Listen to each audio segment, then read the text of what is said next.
हरिनाथ नाम का एक बूढ़ा आदमी अपने बेटे रवि के साथ रहता था। हरिनाथ के घर के सामने ही एक छोटी सी दुकान थी।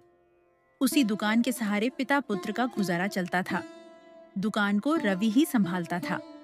एक दिन हरिनाथ से मिलने उसका पुराना दोस्त शिवराम आया। अरे भाई हरिनाथ, पहचानता है मुझे? अरे वही पुराना दोस्त शिवराम। कितने बरस बीत गए यार। आज तो ऐसा लग रहा है जैसे समय पीछे लौट आया हो। अरे शिवराम, तू भी क्या यादें ताजा करवा रहा है। सच कहूं तो तेरी शक्ल देखकर मन भर आया। कितने सालों बाद मुलाकात हो रही है। पहले पानी पी ले। पानी तो बाद में, पहले तुझसे दो बातें कर लूं। बता, कैसा चल रहा है जीवन? घर गृहस्थी, खेती बाड़ी सब ठीक ठाक? बस जैसे सबका चलता है शिवराम। जिंदगी कोई आसान तो है नहीं। कभी धूप, कभी छांव, किसी तरह गुजारा हो रहा है। तू सुना, तेरा क्या हाल है? मेरा भी वही हाल है दोस्त। मेहनत बहुत है, आमदनी कम, ऊपर से जिम्मेदारियां। तू तो जानता ही है, मेरी 3 बेटियां हैं। हाँ हाँ, याद है। अब तो वो भी बड़ी हो गई होंगी। देखते देखते समय निकल गया। बड़ी बेटी किरण तो अब पूरी तरह सयानी हो चुकी है। उसकी शादी की चिंता दिन रात मन में घूमती रहती है। समझ सकता हूँ शिवराम। बेटियां हों तो पिता का दिल हमेशा फिक्रमंद रहता है। वैसे मेरा रवि भी अब शादी के लायक हो गया है। यही तो मैं सोच रहा था। रवि अब जवान हो चुका है। ऐसे में ज्यादा देर करना ठीक नहीं। समाज भी सवाल करता है और लड़के लड़की का मन भी भटक सकता है। सोचता तो मैं भी हूँ, पर क्या करूं दोस्त। शादी बिना पैसों के नहीं होती। अभी मेरी आर्थिक हालत ऐसी नहीं कि धूमधाम से विवाह कर सकूं।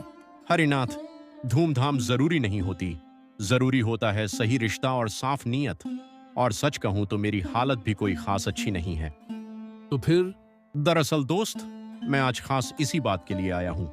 बहुत सोच विचार के बाद मैं चाहता हूं कि मेरी बड़ी बेटी किरण का रिश्ता तुम्हारे बेटे रवि से तय हो जाए। यह तो मेरे लिए बहुत सम्मान की बात है शिवराम। हमारी बरसों की दोस्ती अगर रिश्तेदारी में बदल जाए तो इससे बड़ी खुशी और क्या होगी। मैं भी यही चाहता हूं। देख हरिनाथ, मेरी 3 बेटियां हैं। अगर बड़ी का रिश्ता अच्छे घर में तय हो जाए तो मेरे दिल को बहुत सुकून मिलेगा। बात दिल से निकली है दोस्त, पर खर्च का सवाल। इसीलिए तो मैं कह रहा हूं, हम अभी शादी नहीं करेंगे। पूरा 1 साल है हमारे पास, और जब करेंगे तो बहुत सादगी से, बिना दिखावे के, बिना फिजूल खर्ची के। अगर 1 साल का वक्त मिल जाए तो शायद मैं भी कुछ व्यवस्था कर सकूं। रवि की नौकरी भी पक्की हो जाएगी। तो फिर बता, क्या यह रिश्ता तुझे मंजूर है? हाँ शिवराम, मुझे यह रिश्ता पूरे दिल से मंजूर है। बस एक बात और, एक बार रवि से भी पूछ लेना। आखिर जिंदगी उसकी है। मेरा बेटा मेरी बात समझता है, फिर भी मैं उससे बात कर लूंगा। मुझे पूरा भरोसा है कि उसे भी कोई आपत्ति नहीं होगी। फिर समझो आज से हम समधी बन गए दोस्त। भगवान ने चाहा तो ये रिश्ता दोनों घरों में खुशियां लेकर आएगा। आमीन। ईश्वर सब ठीक करे। मुबारक हो शिवराम। दोनों बहुत खुश हो जाते हैं। फिर शिवराम वहां से चला जाता है। और फिर जब रवि दुकान से घर आता है, तब हरिनाथ उसे उसके रिश्ते की बात बताता है। बेटा रवि, आज तुमसे एक जरूरी बात करनी है। बहुत सोच विचार के बाद मैंने तुम्हारे रिश्ते की बात तय कर दी है। बताओ, तुम्हें कोई आपत्ति तो नहीं है? पिताजी, आप कैसी बातें कर रहे हैं? आपने जो कुछ भी मेरे लिए सोचा है वह हमेशा मेरे भले के लिए ही होगा। मुझे आप पर पूरा भरोसा है। आपने मुझे आज तक कभी गलत राह नहीं दिखाई। तू सच में समझदार हो गया है बेटा। तेरी यही समझदारी मेरे जीवन की सबसे बड़ी कमाई है। यह सुनकर हरिनाथ बहुत खुश हो जाता है। कुछ दिन बीत जाते हैं। उसी गांव में एक साहूकार रहता था, सेठ प्रतापचंद। उसकी नजर हरिनाथ के घर और दुकान पर थी। एक दिन वह हरिनाथ के पास आया। क्यों हरिनाथ, कुछ सोचा तुमने? मैंने जो बात कही थी उस पर विचार किया या नहीं? किस बारे में सोचने की बात कर रहे हैं सेठ जी? आप साफ साफ कहिए। अरे वही, अपनी दुकान और यह घर मुझे बेच दो। बदले में ऐसी रकम दूंगा कि तुम जिंदगी भर चैन से बैठ सकोगे। प्रतापचंद जी, मैंने आपको कितनी बार कहा है, मैं अपना घर और दुकान किसी भी हालत में नहीं बेचूंगा। ये मेरे लिए सब कुछ है, मेरे जीने का सहारा है। मैं यहीं रहना चाहता हूँ। ये मेरे पिताजी की आखिरी निशानी है। यहाँ मेरी पत्नी की यादें हैं, मेरे रवि की बचपन की यादें हैं। मैं यह जगह छोड़कर कहीं नहीं जाना चाहता। सोच लो हरिनाथ, मैं तुम्हें इस जगह की दुगनी रकम दूंगा। फिर तुम उस रकम से अपना दूसरा मकान बना लेना, दूसरी जमीन खरीद लेना। लेकिन यह जमीन मुझे बेच दो, तुम्हारा बहुत फायदा होगा। अरे तुम्हारे भले के लिए ही कह रहा हूं, मान जाओ। सेठ जी, चाहे आप 4 गुनी कीमत दे दें, फिर भी मैं इसे नहीं बेचूंगा। कुछ चीजें पैसों से नहीं खरीदी जा सकती। ठीक है भाई, अगर फिर भी तुम्हारा मन बदल जाए तो मुझे बता देना। ऐसा कहकर सेठ प्रताप चंद वहाँ से चला जाता है। महीने बीत जाते हैं। हरिनाथ की दुकान पर लोगों का आना कम हो जाता है। पिताजी, अब दुकान पहले जैसे नहीं चलती। पहले तो हमारा जैसे तैसे गुजारा हो जाता था, और जब हमें पैसों की जरूरत है तब दुकान तो पहले से भी कमजोर चल रही है। हमारा तो घर का भी गुजारा नहीं हो पाता, तो हम शादी के लिए पैसे कहां से जमा करेंगे? ऐसा कैसे हो गया रवि? आखिर हमारी दुकान पर लोगों का आना कम क्यों हो गया? पिताजी, हमारे गांव में पहले इतनी दुकानें नहीं थीं, इसलिए सब लोग हमारे यहाँ आया करते थे।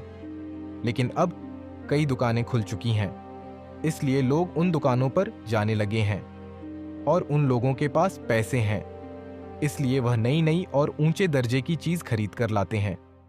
हमारे पास तो इतने पैसे हैं नहीं कि हम इतनी ऊंचे दर्जे की चीज खरीद कर ला सके। शायद इसीलिए लोग अब हमारे दुकान पर आना पसंद नहीं करते। हाँ रवि, तुमने सही कहा, शायद इसी वजह से। लेकिन रवि, अब शादी को ज्यादा वक्त नहीं बचा है। कुछ ना कुछ करना पड़ेगा बेटा। दोनों गहरी सोच में पड़ जाते हैं। देखते देखते समय बीतता चला जाता है। अब शादी को केवल 2 महीने ही बचे होते हैं। रवि दुकान पर गया होता है। घर में अकेले बैठे हरिनाथ सोचते हैं, मैं क्या करूं? देखते देखते ये 2 महीने भी बीत जाएंगे और दुकान से पैसे तो आने से रहे। बहुत दिन इंतजार कर लिया, लेकिन दुकान तो चलने से रही। मेरा एक ही बेटा है और मैंने शिवराम से वादा किया है कि मैं उसकी बेटी से उसकी शादी करवाऊंगा। मुझे पैसों का इंतजाम करना ही होगा। एक काम करता हूं, साहूकार के पास जाकर कुछ पैसे ले आता हूं। शादी के बाद रवि कुछ ना कुछ काम करके पैसे चुका ही देगा। यही सोचकर हरिनाथ सेठ प्रताप चंद के पास जाता है। सेठ जी, मैं बहुत मजबूरी में आपके पास आया हूं। घर में बेटे की शादी तय है और हालात ऐसे हो गए हैं कि बिना मदद के एक कदम भी आगे बढ़ना मुश्किल हो गया है। मुझे कुछ पैसों की सख्त जरूरत है। हरिनाथ, जरूरतमंद तो हर कोई होता है, लेकिन दुनिया जरूरत से नहीं, भरोसे से चलती है। पैसे देना कोई बड़ी बात नहीं है। बड़ी बात यह है कि तुम मेरे पैसे लौटा पाओगे या नहीं। बताओ, इस बात की क्या गारंटी है कि तुम मेरा पैसा वापस कर दोगे? देखो हरिनाथ, मैं कोई मंदिर का पुजारी नहीं हूं कि बिना कुछ लिए दे दूं। पैसा दूंगा तो बदले में मुझे कुछ ना कुछ गिरवी भी चाहिए। आखिरकार मेरा भी तो जोखिम है। एक काम करो, अपनी दुकान के कागजात मेरे पास गिरवी रख दो। कागजात रहेंगे मेरे पास और पैसे तुम्हारे हाथ में। इससे मुझे भी तसल्ली रहेगी और तुम्हारा काम भी हो जाएगा। नहीं नहीं सेठ जी, ऐसा मत कहिए। वह दुकान ही तो मेरी जिंदगी की आखिरी पूंजी है। उसी दुकान से मेरे घर का चूल्हा जलता है। अगर वही चली गई तो मैं सड़क पर आ जाऊंगा। मैं अपनी दुकान के कागजात कभी किसी को नहीं दे सकता। अरे हरिनाथ, इतना डरने की कोई जरूरत नहीं है। मैं कौन सा तुम्हारी दुकान छीनने आया हूं? मैं तो सिर्फ कागजात की बात कर रहा हूं। और फिर सोचो, दुकान तो तुम्हारे ही नाम पर रहेगी। मैं कोई उस पर अपना हक नहीं जमा रहा। ये कागजात बस मेरे भरोसे के लिए हैं, ताकि मुझे यकीन रहे कि मेरा पैसा डूबेगा नहीं। जब तक तुम अपना कर्ज नहीं चुकाओगे, कागजात मेरे पास सुरक्षित रहेंगे। जैसे ही तुम पूरा पैसा लौटा दोगे, उसी पल मैं तुम्हें तुम्हारे सारे कागजात लौटा दूंगा। इसमें नुकसान तुम्हारा नहीं, बल्कि फायदा ही है। अगर यही आखिरी रास्ता है तो ठीक है सेठ जी, मैं आपकी शर्त मानने को तैयार हूं। यह हुई ना समझदारी वाली बात। तो अब साफ साफ बताओ, तुम्हें कितने पैसों की जरूरत है? मुझे पूरे 3000 रुपये चाहिए सेठ जी। शादी का खर्च है और हालात आप जानते ही हैं। ठीक है, 3,000 रुपये मैं अभी इंतजाम कर देता हूँ। सेठ जी, अगर आप बुरा न माने तो मैं आपसे एक बात कहना चाहता हूँ। आप 3,000 रुपये में से मुझे अभी सिर्फ 1,000 रुपये ही दीजिए। बाकी के 2,000 रुपये आप अपने पास ही रखिए। घर में शादी का माहौल है, लोगों का आना जाना लगा रहता है। ऐसे में पैसों की सुरक्षा की चिंता रहती है। आपके यहाँ पैसे ज्यादा सुरक्षित रहेंगे। अभी फिलहाल मेरी जरूरत सिर्फ 1,000 रुपये की है। जब बाकी पैसों की जरूरत पड़ेगी, मैं खुद आकर आपसे ले जाऊंगा। ठीक है हरिनाथ, जैसा तुम कहो। मैं अपने खाते में लिख लेता हूँ कि तुमने मुझसे पूरे 3,000 रुपये लिए हैं। पैसे कम हाथ में आए या ज्यादा, हिसाब तो पूरा ही माना जाएगा। हरिनाथ 1,000 रुपये लेकर घर लौट आता है। पैसे संभालकर अलमारी में रख देता है और रवि के लौटने का इंतजार करता है। थोड़ी ही देर बाद हरिनाथ के सीने में तेज दर्द उठता है। वह तड़पने लगता है। किसी को आवाज देने की कोशिश करता है, लेकिन मुंह से आवाज नहीं निकलती और वह जमीन पर गिर पड़ता है। कुछ देर बाद रवि घर लौटता है। अपने पिताजी को नीचे गिरा हुआ देख रवि बहुत घबरा जाता है। उन्हें उठाने की कोशिश करता है, लेकिन हरिनाथ नहीं उठता। रवि वेद को बुलाकर ले आता है तो वेद जी हरिनाथ को मृत घोषित करते हैं। नहीं वेद जी, यह नहीं हो सकता। मेरे पिताजी को तो कोई बीमारी भी नहीं थी। यह कैसे हो सकता है? अचानक उनकी मौत कैसे हो सकती है? मैं नहीं मान सकता। आप ठीक से देखिए। वैद्य जी उसे समझाते हैं और सांत्वना देते हैं। रवि फूट फूट कर रोने लगता है। हरिनाथ का अंतिम संस्कार कर दिया जाता है। कुछ दिन ऐसे ही बीत जाते हैं। रवि पूरी तरह अकेला पड़ चुका होता है। एक दिन उसे अलमारी में 1,000 रुपये दिखते हैं। ये पैसे यहाँ कैसे आए? जरूर पिताजी ने रखे होंगे। हमारे पास तो पैसे नहीं थे। लगता है उन्होंने किसी से कर्ज लिया होगा। लेकिन किससे? जिससे भी पिताजी ने पैसे लिए होंगे, मैं उसे जरूर लौटा दूंगा। अब मेरी शादी करने का कोई इरादा नहीं है। मैं शादी नहीं करूंगा। मेरे पिताजी ही मेरे लिए सब कुछ थे। मेरी पूरी दुनिया उजड़ चुकी है। मेरे सिर पर उन्हीं का हाथ था। वही मेरा सहारा थे। और उनके जाने के 1 महीने बाद ही मेरी शादी हो, यह मुझसे नहीं होगा। मैं शिवराम जी से माफी मांग लूंगा। मैं यह शादी नहीं कर सकता। रवि यह सब सोच ही रहा होता है। तभी उसके घर सेठ प्रताप चंद आते हैं और कहते हैं, कैसे हो बेटा रवि? तबीयत तो ठीक है ना? मैंने सोचा अकेले हो, इसलिए हालचाल पूछने चला आऊं। जी सेठ जी, शरीर तो ठीक है, लेकिन मन बिल्कुल ठीक नहीं है। पिताजी के जाने के बाद सब कुछ जैसे खत्म सा हो गया है। यह घर जो कभी उनकी आवाजों से गूंजता था, आज बिल्कुल सूना लगता है। बचपन से आज तक मैं कभी पिताजी से अलग नहीं रहा। माँ तो बचपन में ही मुझे छोड़कर चली गई थी। उसके बाद पिताजी ही मेरे लिए माँ भी थे और पिता भी। वही मुझे संभालते थे, वही मुझे समझाते थे, वही मेरा हर दर्द महसूस करते थे। आज उनके बिना ऐसा लगता है जैसे इस दुनिया में मेरा कोई अपना बचा ही नहीं है। मैं खुद को पूरी तरह अकेला और अनाथ महसूस कर रहा हूँ। मैं समझ सकता हूं बेटा, लेकिन अपने आप को संभालो। जो होना होता है उसे कोई रोक नहीं सकता। जिस इंसान का समय पूरा हो जाता है, उसे इस दुनिया से जाना ही पड़ता है। यह जीवन का नियम है। इस दुनिया में कोई भी हमेशा के लिए नहीं रहता। आज नहीं तो कल सबको जाना ही है। तुम्हारे पिताजी बहुत नेक इंसान थे। उन्होंने अपना जीवन पूरा किया है। वैसे बेटा, मैं तुमसे एक जरूरी बात करने आया हूं। जी सेठ जी, कहिए, क्या बात है? मुझे पता है कि यह समय इस बात के लिए बिल्कुल ठीक नहीं है, लेकिन यह बात तुम्हें बताना जरूरी है। तुम्हारे पिताजी जब जिंदा थे, तब उन्होंने तुम्हारी शादी की तैयारी के लिए मुझसे 5,000 रुपये लिए थे। अब जब वे हमारे बीच नहीं रहे, तो वह जिम्मेदारी तुम्हारे ऊपर आ गई है। मैंने सोचा शायद तुम्हें इस बारे में कुछ पता ना हो, इसलिए खुद आकर बता दूं। सेठ जी, आप यह क्या कह रहे हैं? पिताजी ने इस बारे में मुझसे कभी कुछ नहीं कहा। अगर उन्होंने आपसे पैसे लिए होते तो मुझे जरूर बताते। हो सकता है बेटा उन्होंने तुम्हें बताना जरूरी न समझा हो, या फिर तुम्हें परेशान नहीं करना चाहते हो, लेकिन सच्चाई यही है कि उन्होंने पैसे मुझसे लिए थे। हाँ, अलमारी में मुझे 1,000 रुपये जरूर मिले थे। मैं सोच रहा था कि ये कहाँ से आए। शायद वही आपके पैसे होंगे। लेकिन अगर पिताजी ने 5,000 रुपये लिए थे तो बाकी 4,000 रुपए कहाँ गए? पिताजी ने इतनी बड़ी रकम आखिर किस लिए ली थी? यह तो वही जान सकते हैं बेटा। शायद किसी और पुराने कर्ज में दे दिए हों, या फिर शादी की तैयारी में कहीं खर्च हो गए हों। इंसान जब जिम्मेदारियों के बोझ तले दबा होता है तो कई बार उसे ऐसे फैसले लेने पड़ते हैं। मुझे इन बातों से मतलब नहीं है। मैं सिर्फ इतना चाहता हूं कि मेरे पैसे मुझे वापस मिल जाएं। सेठ जी, मैं आपकी बात समझता हूँ, लेकिन अभी मेरी हालत ऐसी नहीं है कि मैं पूरा पैसा लौटा सकूं। फिलहाल मेरे पास सिर्फ यही 1,000 रुपए हैं। आप यह रख लीजिए। बाकी 4,000 रुपए मैं मेहनत करके दिन रात एक करके जरूर चुका दूंगा। बस मुझे थोड़ा समय दे दीजिए। नहीं बेटा, ये पैसे तुम अपने पास ही रखो। अगले महीने ही तो तुम्हारी शादी है। शादी में बहुत खर्च होता है। मुझे पैसों की कोई जल्दी नहीं है। तुम शादी के बाद आराम से मुझे पैसे लौटा देना। नहीं सेठ जी, अब मैं शादी नहीं करना चाहता। पिताजी के जाने के बाद मेरा मन पूरी तरह टूट चुका है। मुझे इस 1,000 रुपये की भी जरूरत नहीं है। आप कृपया यह पैसे रख लीजिए। नहीं बेटा, ऐसा मत सोचो। यह फैसला भावनाओं में बहकर लिया गया गलत फैसला है। जरा सोचो उस लड़की के बारे में जिसकी जिंदगी तुम्हारे फैसले से जुड़ी हुई है। शादी में अब सिर्फ 1 महीना बचा है।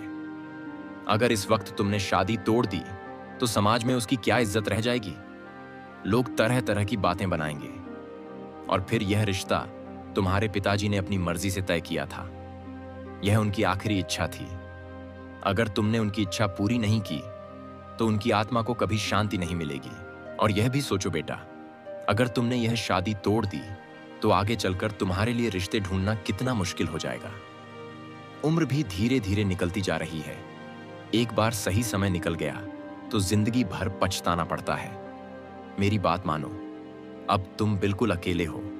तुम्हें एक जीवन साथी का सहारा बहुत जरूरी है, जो तुम्हारे दुख सुख में तुम्हारे साथ खड़ी रहे। सेठ जी, आपकी हर बात दिल को छू रही है। शायद आप सच कह रहे हैं। पिताजी की भी यही ख्वाहिश थी कि मैं उनके दोस्त की बेटी से शादी करूं। मैं उनकी आखिरी इच्छा को कभी नहीं ठुकरा सकता। मैं यह शादी जरूर करूंगा ताकि पिताजी की आत्मा को शांति मिल सके।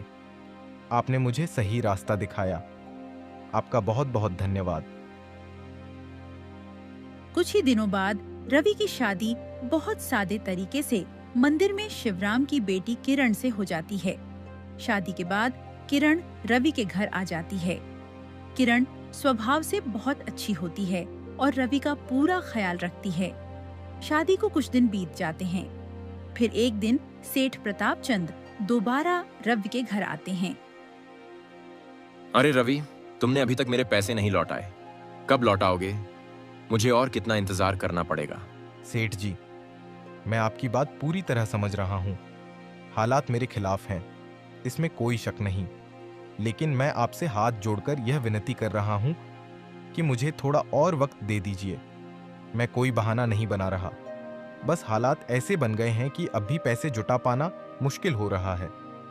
यकीन मानिए, जैसे ही मेरे हालात सुधरेंगे मैं आपका एक एक पैसा लौटा दूंगा। रवि, मैं तुम्हारी मजबूरी समझ सकता हूं, लेकिन सिर्फ समझदारी से कर्ज नहीं चुकाया जाता। सच्चाई यह है कि अब गांव पहले जैसा नहीं रहा। हर गली में नई दुकानें खुल गई हैं, ग्राहक बढ़ चुके हैं। तुम्हारी दुकान में अब वो रौनक नहीं रही। ऐसे में तुम इतनी बड़ी रकम आखिर कहां से लाओगे? सिर्फ मेहनत की बातें करने से पेट नहीं भरता और न ही उधार उतरता है। देखो, मैं तुम्हारा दुश्मन नहीं हूं। मैं चाहता हूं कि यह मामला शांति से सुलझ जाए। इससे अच्छा एक रास्ता है, अपनी यह दुकान और यह घर मुझे बेच दो। मैं कोई कौड़ियों के दाम नहीं लूंगा, अच्छी और वाजिब कीमत दूंगा। तुम चाहो तो किसी और जगह नया काम शुरू कर सकते हो। यही तुम्हारे लिए सबसे समझदारी भरा फैसला होगा। नहीं सेठ जी, यह घर और यह दुकान सिर्फ ईंट पत्थर नहीं है। यह मेरे पिताजी की आखिरी निशानी है। उन्होंने अपनी पूरी जिंदगी यहीं खपाई है। उन्होंने मरते दम तक मुझसे कहा था कि चाहे हालात कैसे भी हों, यह घर और दुकान कभी मत बेचना। मैं अपने पिता की उस बात को किसी भी कीमत पर नहीं तोड़ सकता। सिर्फ कर्ज के बदले आप मेरी पहचान नहीं छीन सकते। मैं मानता हूं कि पिताजी ने आपसे पैसे लिए थे, लेकिन वो उनकी लालच नहीं, मजबूरी थी। इसका यह मतलब नहीं कि आज मैं अपनी पूरी जिंदगी आपके हवाले कर दूं। मैंने आपसे साफ कहा है मुझे थोड़ा समय दीजिए। मैं भाग नहीं रहा हूँ, न ही जिम्मेदारी से मुंह मोड़ रहा हूँ। ठीक है रवि, मैं ज्यादा बहस नहीं करूंगा। मैं जो कह रहा था तुम्हारे भले के लिए ही कह रहा था। फिर भी मैं तुम्हें आखिरी मौका दे रहा हूं। तुम्हारे पास पूरे 1 महीने का समय है। अगर 1 महीने के बाद मुझे पहली किस्त भी नहीं मिली तो यह मत भूलना कि तुम्हारी दुकान के कागजात मेरे पास हैं। तब मुझे मजबूर होकर अपने तरीके अपनाने पड़ेंगे। ऐसी नौबत नहीं आएगी सेठ जी। मुझे अपने आप पर भरोसा है। मैं दिन रात मेहनत करूंगा, हर रास्ता आजमाऊंगा। चाहे जो करना पड़े मैं करूंगा, लेकिन आपके पैसे जरूर लौटाऊंगा। यह सिर्फ कर्ज की बात नहीं है, यह मेरे पिता की इज्जत और मेरे आत्मसम्मान का सवाल है। प्रताप चंद वहां से चला जाता है।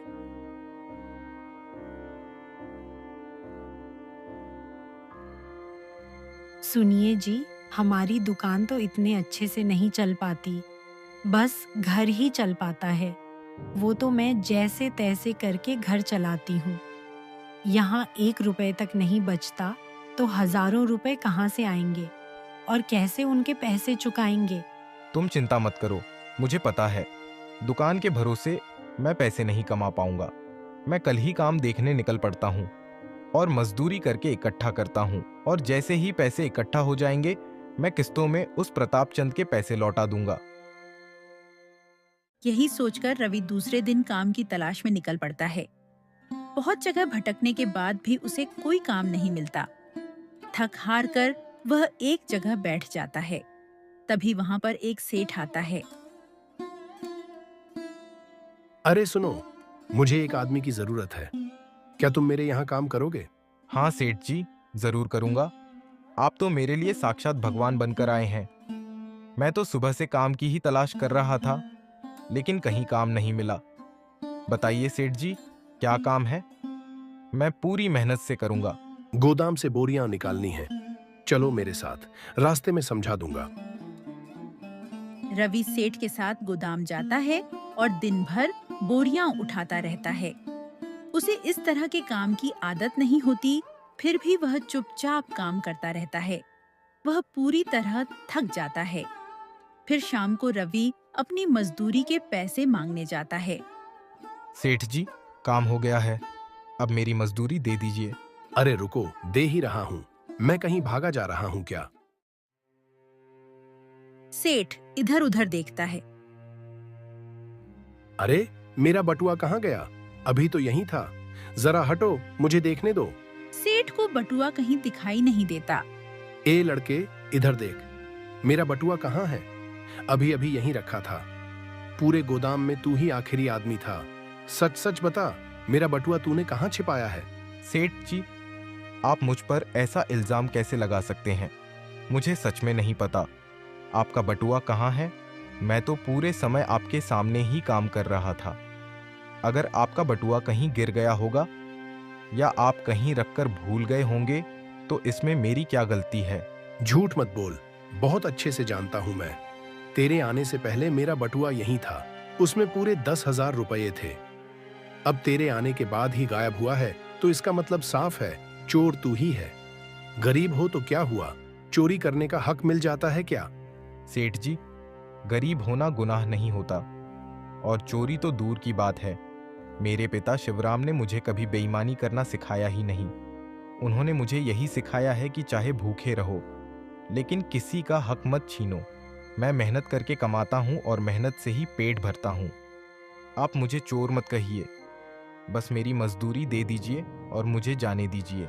वाह, क्या बात है, चोरी भी कर ली और अब ज्ञान भी बांट रहा है, संस्कारों की दुहाई दे रहा है। अगर तेरे संस्कार इतने ही अच्छे होते तो मेरा बटुआ गायब नहीं होता। पहले मेरा बटुआ निकाल कर मेरे सामने रख, नहीं तो याद रख, मैं तुझे ऐसा सबक सिखाऊंगा कि जिंदगी भर याद रखेगा। सेठ जी, आप चाहे जितना दबाव डाल लें, लेकिन मैं वह चीज नहीं निकाल सकता जो मेरे पास है ही नहीं। मैंने कोई चोरी नहीं की है। आप मुझे डराकर या धमकाकर झूठा कबूलनामा नहीं करवा सकते। अच्छा, तो तू ऐसे सीधे सीधे मानने वाला नहीं है। बहुत हो गया अब। चल, अब सीधे सरपंच जी के पास चलते हैं। वहीं फैसला होगा कि तू चोर है या शरीफ बनने का नाटक कर रहा है। आज तेरा सारा सच सबके सामने आएगा। सेठ रवि को सरपंच के पास ले जाता है। पंचायत बैठती है। सरपंच जी, आज मेरे साथ बहुत बड़ा अन्याय हुआ है। मेरे बटुए में पूरे 10,000 रुपए थे जो मैंने अपने मजदूरों की मजदूरी देने के लिए संभाल कर रखे थे। यही आदमी रवि मेरे यहाँ काम करने के बहाने आया और मौका देखकर मेरा बटुआ चुरा ले गया। मैं आपसे गुजारिश करता हूँ कि इसे सख्त सजा दी जाए और मेरे पैसे मुझे वापस दिलवाए जाए। सरपंच जी, मैं हाथ जोड़कर कहता हूं कि सेठ जी सरासर झूठ बोल रहे हैं। मैं वहां चोरी करने नहीं, अपनी मेहनत की मजदूरी कमाने गया था। मैंने दिन भर ईमानदारी से काम किया, लेकिन मुझे मेरी मजदूरी तो दी नहीं गई। उल्टा मुझ पर चोरी का झूठा इल्जाम लगा दिया गया। अगर मैंने चोरी की होती तो क्या मैं खुद चलकर आपके पास न्याय मांगने आता? देखिए सरपंच जी, यह आदमी बहुत चालाक है। मीठी मीठी बातें करके खुद को निर्दोष साबित करना चाहता है, लेकिन सच्चाई यह है कि मेरे बटुए के गायब होने का वक्त और इसका वहां होना दोनों एक ही समय पर हुए हैं। अगर यह चोर नहीं है तो फिर मेरा बटुआ अचानक हवा में कैसे उड़ गया? सेठ जी, किसी के गरीब होने का मतलब यह नहीं होता कि वही चोर हो। आप बिना सबूत मुझे बदनाम कर रहे हैं। मेरी पूरी जिंदगी मेहनत और ईमानदारी की गवाही देती है। सबूत चाहिए तो सबूत भी है मेरे पास। सरपंच जी, आप सेठ प्रताप चंद से पूछ लीजिए, उन्होंने अपनी आंखों से सब देखा है। तभी वहाँ पर सेठ प्रताप चंद आता है। जी सरपंच जी, सेठ बिल्कुल सच कह रहे हैं। मैंने अपनी आंखों से रवि को बटुए से पैसे गिनते हुए देखा है। बटुआ उसी के हाथ में था। और सरपंच जी, एक बात और है, इस आदमी ने मुझसे पहले भी 5,000 रुपये कर्ज लिया था जो आज तक वापस नहीं किया। साफ है कि पैसों की तंगी के कारण ही इसने चोरी का रास्ता अपनाया। बस अब सब साफ हो गया सरपंच जी। यह कोई इत्तेफाक नहीं, बल्कि पूरी की पूरी साजिश है। सेठ प्रतापचंद, आप जानबूझकर मुझ पर झूठा इल्जाम लगा रहे हैं ताकि मैं पैसे न लौटा सकूं और आप मेरा घर और मेरी दुकान हड़प सकें। और यह सेठ भी आपकी इस साजिश में बराबर का साझेदार है। यह सरासर झूठ है। यह आदमी खुद को बचाने के लिए बेबुनियाद आरोप लगा रहा है। सरपंच जी, मैं आपसे विनती करता हूं कि इन दोनों की चालाक बातों में मत आइए। मैंने कोई चोरी नहीं की है। अगर मैंने जिंदगी में कभी बेईमानी की होती तो आज आपके सामने खड़े होकर सच की दुहाई नहीं देता। आप न्याय कीजिए ताकि एक निर्दोष इंसान की इज्जत बच सके। हमने दोनों पक्षों की बातें ध्यान से सुन ली हैं। सेठ के पास गवाह है और तुम पर कर्ज का भी आरोप है जिसे नजरअंदाज नहीं किया जा सकता। इसलिए पंचायत यह फैसला करती है कि तुम्हें 1 महीने का समय दिया जाता है। इस 1 महीने के भीतर तुम्हें सेठ और सेठ प्रतापचंद दोनों के सारे पैसे लौटाने होंगे। अगर तय समय में पैसे वापस नहीं हुए तो पंचायत को मजबूर होकर तुम्हारे खिलाफ कड़ा फैसला लेना पड़ेगा। पंचायत समाप्त हो जाती है। रवि निराश होकर घर लौटता है। अब क्या होगा जी? पहले तो कर्ज ने हमारी कमर तोड़ रखी थी और अब ऊपर से चोरी का इल्जाम भी हमारे सिर पर डाल दिया गया। पूरा गांव हमें शक की नजर से देख रहा है। बताइए, भगवान हमारी ही इतनी बड़ी परीक्षा क्यों ले रहे हैं? क्या हमारी तकलीफों का कोई अंत नहीं है? यह सब संयोग नहीं है किरण। यह सब सेठ प्रतापचंद की सोची समझी चाल है। वह चाहता है कि हम किसी भी हालत में कर्ज न चुका पाएं, ताकि समाज के सामने हमारी इज्जत मिट्टी में मिल जाए। फिर वही मौका देखकर वह हमारा घर और दुकान कौड़ियों के दाम हड़प ले। उसके लिए हम इंसान नहीं, सिर्फ शिकार हैं। इतना नीच आदमी मैंने आज तक नहीं देखा। दूसरों की मजबूरी का फायदा उठाना, झूठे इल्जाम लगाना। क्या उसे जरा भी डर नहीं लगता भगवान से? जिसने किसी का बुरा चाहा है उसे कभी सच्चा सुख नहीं मिलता। भगवान सब देख रहे हैं। एक दिन उसे उसके कर्मों का फल जरूर मिलेगा। किरण, मैंने जिंदगी में एक बात सीखी है। जब इंसान के सारे रास्ते बंद हो जाते हैं, जब अपने भी साथ छोड़ने लगते हैं, तब एक रास्ता हमेशा खुला रहता है, ईश्वर का रास्ता। मैंने कोई चोरी नहीं की है। मेरा मन साफ है। और जब मन साफ हो तो भगवान कभी साथ नहीं छोड़ते। मुझे पूरा विश्वास है कि सच हमारे साथ है। लेकिन जी, क्या सच की जीत सच में होगी गांव वाले तो सेठ की बातों में आ गए हैं। कहीं बहुत देर ना हो जाए। देर हो सकती है किरण, लेकिन अंधेर नहीं। झूठ चाहे जितना बड़ा क्यों ना हो, उसकी उम्र ज्यादा दिन नहीं होती। सच धीरे चलता है, लेकिन गिरता नहीं। आज नहीं तो कल हमारी बेगुनाही सबके सामने आएगी, और उस दिन सिर्फ हमारी जीत नहीं होगी, बल्कि झूठ और घमंड की हार भी होगी। और उसी दिन सेठ प्रतापचंद के गोदाम में अचानक भयानक आग लग जाती है। गोदाम में रखा सारा अनाज जलने लगता है। उसी अफरा तफरी में खेलते खेलते सेठ प्रतापचंद का छोटा बेटा भी गोदाम के अंदर चला जाता है। अरे कोई मदद करो, कोई पानी लाओ, कोई आग बुझाओ। मेरा बेटा अंदर है, मेरा बेटा। कोई तो बचाओ, मेरे बेटे को बचाओ। मेरा सारा अनाज भी जल जाएगा, मैं बर्बाद हो जाऊंगा। कोई तो मदद करो।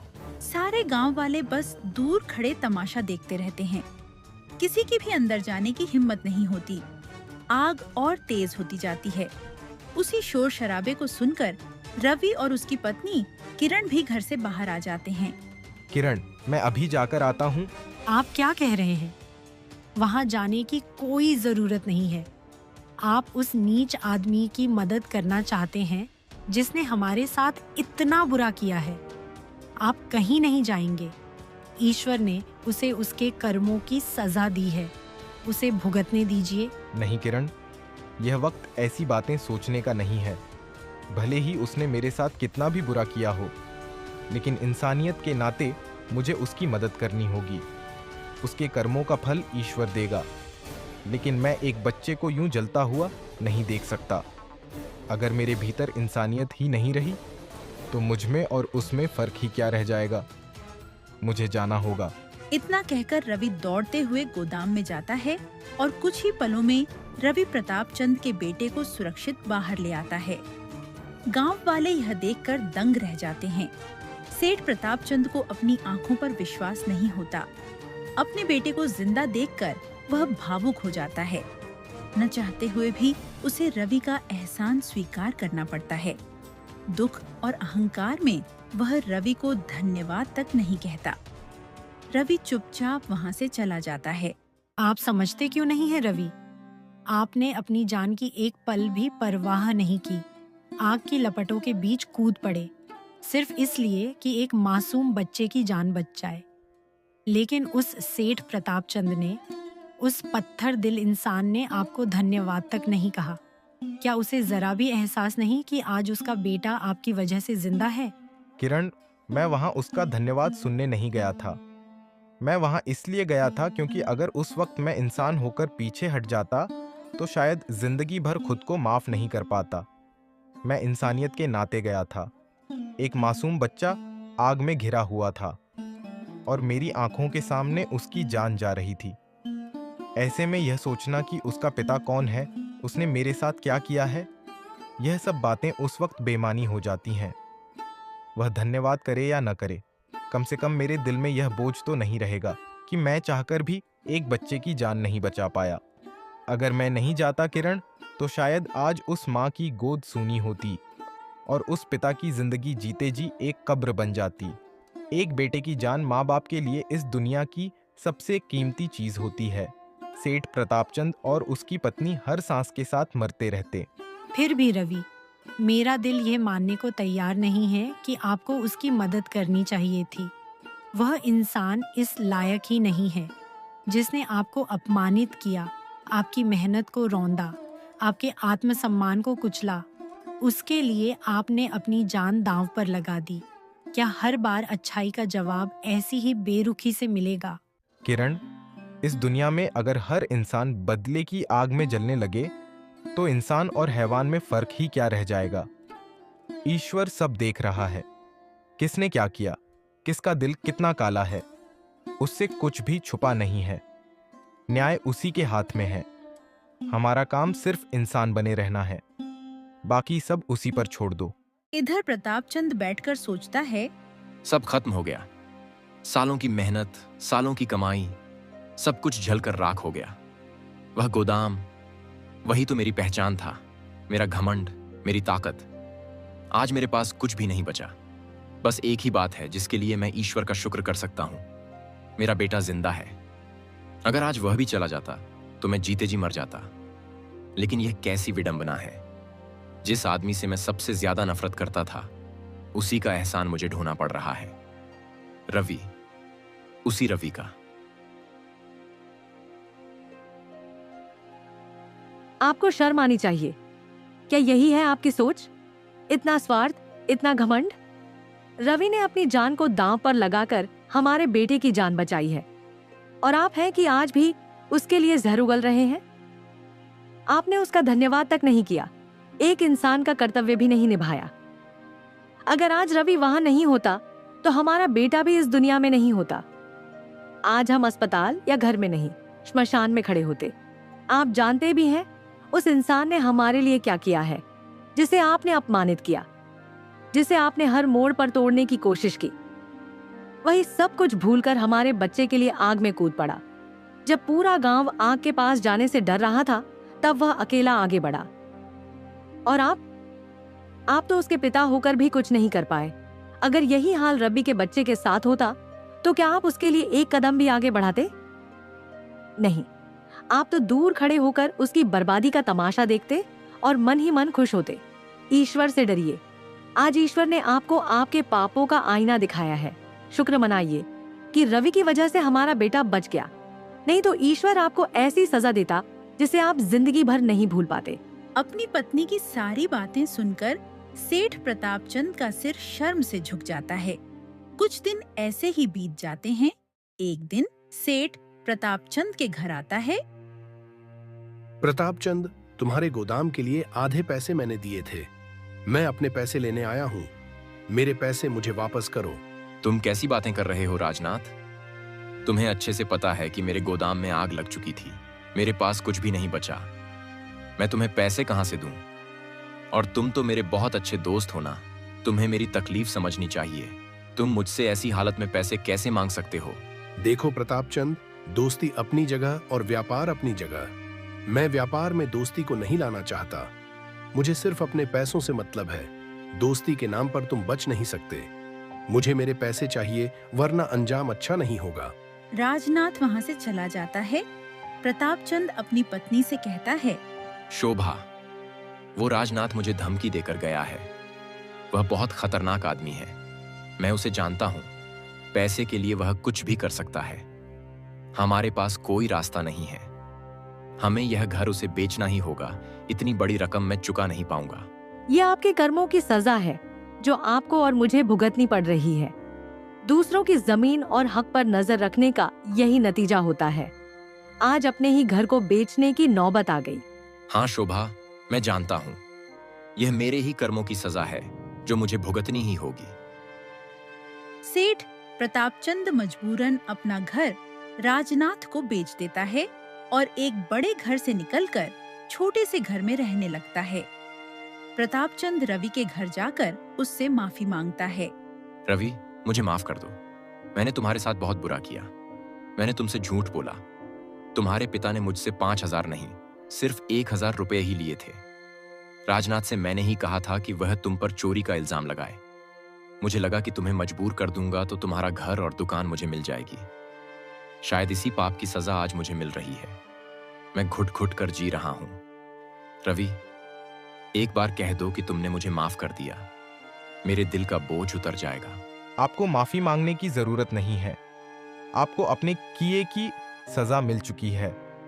मैं कौन होता हूं माफ करने वाला? इंसाफ तो ईश्वर करता है। मुझे पूरा भरोसा था कि वह सत्य का साथ देंगे। झूठ की कभी जीत नहीं हुई और न कभी होगी। देर से ही सही, लेकिन जीत हमेशा सच की ही होती है। रवि, मेरे साथ चलो। मैंने पूरे गांव के सामने तुम्हें झूठा साबित किया था। पंचायत में भी झूठी गवाही दी थी। अब मैं सबके सामने सच कहूंगा। मैं मानूंगा कि तुम निर्दोष हो। चाहे पंचायत मुझे कोई भी सजा दे, मुझे मंजूर है। सेठ प्रतापचंद रवि को सरपंच के पास ले जाकर सारी सच्चाई बता देता है। प्रतापचंद, पंचायत में झूठी गवाही देने और रवि से धोखाधड़ी करने के लिए तुम्हें सजा जरूर मिलनी चाहिए। नहीं सरपंच जी, मेरी आपसे विनती है, इन्हें क्षमा कर दीजिए। इन्हें अपने कर्मों की सजा मिल चुकी है। मैं इन्हें और कोई सजा नहीं देना चाहता। प्रतापचंद, देखा तुमने? जिसके साथ तुमने इतना बुरा किया वही आज तुम्हारे लिए खड़ा है। आज सिर्फ रवि की वजह से तुम सजा से बच रहे हो। यह सुनकर सेठ प्रतापचंद का सिर शर्म से झुक जाता है। सेठ प्रतापचंद के बुरे दिन शुरू हो जाते हैं। घर में खाने तक का सामान नहीं बचता। वहीं रवि की दुकान धीरे धीरे चलने लगती है। वह शहर से अच्छा सामान लाकर गांव में बेचने लगता है। एक दिन रवि खाने का सामान प्रतापचंद को देता है। प्रतापचंद जी, मुझे पता है आपके घर में खाने को कुछ नहीं है। मैं यह सामान अपनी दुकान से लाया हूँ। सोचा आपके काम आ जाए।